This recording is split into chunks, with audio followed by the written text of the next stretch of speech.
Yes, mambo ni aje, mambo ni vipi ewe mwana PMTV. Karibu kwenye updates za kimichezo ambazo sisi leo hii bwana tumeona tupite na kauli ya mchambuzi wa soka hapa nchini Tanzania, nikiwa namzungumzia Dominic yule wa Salamba, ambaye jana alikuwa na press conference yake ama mkutano na waandishi wa habari, ambapo kupitia mkutano huo alipata fursa na wasaa wa kuzungumzia kinachoendelea kwa vilabu vyetu kwenye ligi kuu nchini Tanzania bara, lakini pia alizungumzia performance ama kiwango cha vilabu vyetu kwenye michuano ya kimataifa. Na kwenye kugusia hilo Dominic Salamba, baada ya Simba, Yanga, Azam pamoja na Singida zote kudondokea pua ama kushindwa kufuzu kwenda katika hatua ya robo finali ya michuano ya klabu bingwa kwa upande wa Simba na Yanga, lakini pia kwa upande wa kombe la shirikisho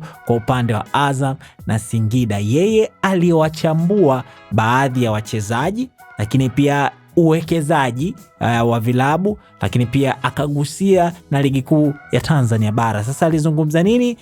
Dominic Salamba alisema baadhi ya wachezaji ambao wanafanya vizuri kwenye ligi kuu ya nchini Tanzania bara, ukiwapeleka kwenye michuano ya kimataifa huwa wanafanya hola, yani hawaonekani kabisa, na alitumia mfano wa kiungo wa klabu ya Young Africans Maxi Mpia Nzengeli.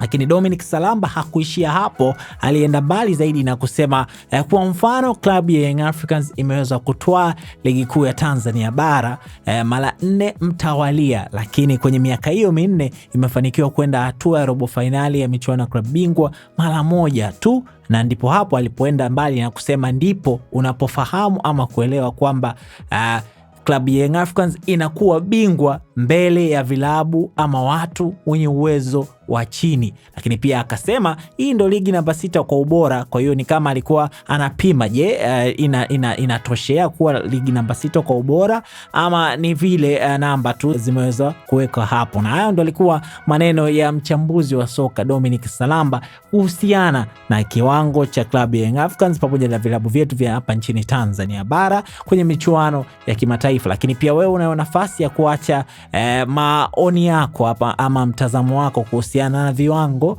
vya timu zetu. Je, kweli zina viwango hivyo vikubwa? Na kwa nini mastaa ambao wanatamba kwenye ligi kuu ya Tanzania bara hawezi kutamba kwenye michuano ya kimataifa, ama huwa wanatamba ni wachache mno? Lakini wakati unaacha komenti yako hapo, usisahau website ni moja tu ambayo inaweza kukupa pesa pamoja na magari, nayo ni pmbet.co.tz. Kwa wale wanangu wa mikeka, michuano ya Champions League imerejea leo hii. Fanya bashiri zako kupitia PMBet ili sasa uweze kujishindia pesa, lakini pia uweze kuingia kwenye draw ya kushindania Toyota IST ambayo inatoka kila baada ya wiki 5. Website ni pmbet.co.tz. Mimi naitwa Raymond Elias.